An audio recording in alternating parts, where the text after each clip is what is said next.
Кымбаттуу достор, жанагы той да болот, тойдун эртеси да болот дегендей, коронавирус дагы бүтөт, кетет. Мындан кийин кыргыздын жашоосу дагы уланат.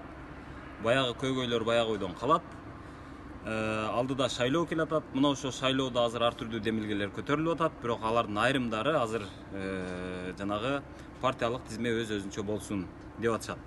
Мен ошону мындай жөнөкөй кылып айтып бергенге аракет кылайын. Азыркы мен партиялык системаны мен жанагы картошканы дүңү менен саткан коммерсанттарга окшотом. Бул деген сөз мына алдыңызга бир 10-12 капты коюп берет. Анан ошол 12 каптын ичинен бирөөсүн тандап ал деп атышат. Бирок ар бир каптын ичинде бардыгында окшош, бардыгында ириги бар, чоңдору бар, тазасы бар, бирок ошол эле учурда сасып кеткен, ирип кеткен, качан эле таштандыга таштала тургандар да бар. Бирок ага карабай, сиз жанагы ичинен бирөөсүн тандап алайын десеңиз, жок, ушул кабы менен ал деген талап буга чейин болуп келген.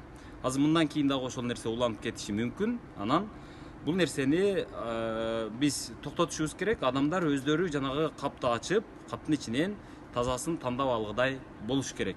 Анан бизди буга чейин ушул 12 капты алдыбызга коюп, ушунун ичинен бирөөсүн танда деп, анан 12 каптын ичиндеги тең баардыгы окшош экенине карабай, эл өзү күнөөлүү, эл буга баягы 1000 сомдон берди, 1000 сомдон алып койду, ошол 1000 сомдон алып, анан сатылып кетип, анан азыр депутаттарды ушинтип күнөөлөп атат. Эл жанагы эл сатылды деп атышат. Эл сатылган жок.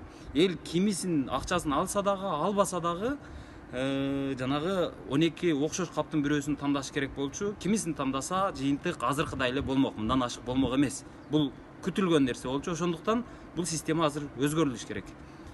Бар болуңуздар.